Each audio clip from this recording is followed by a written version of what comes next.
The buffer protocol is a new feature in Python 3.12 version that allows Python code to work with binary data in a more efficient and flexible way.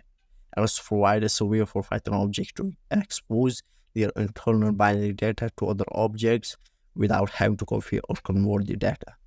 It means that object can share their binary data with other objects without copying the data, reducing memory usage and improving performance.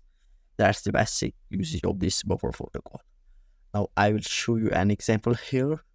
Now this will be good with the image, this image.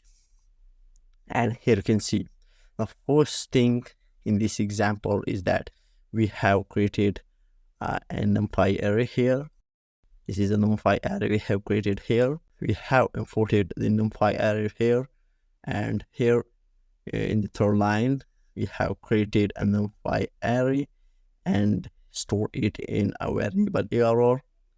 And the next we create a buffer object from the numpy array we have created above. The next we have get the size and format. You can see and print this out here. The next we have create a buffer object with the same format here, and in this next line we have copy data from the original buffer to the new buffer.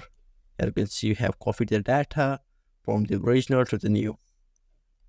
And the last is we have create a new numpy array from the original, from the new buffer. Here you can see, and we have printed out the new array. This example demonstrates how to work with binary data using the buffer protocol without copying or converting the data.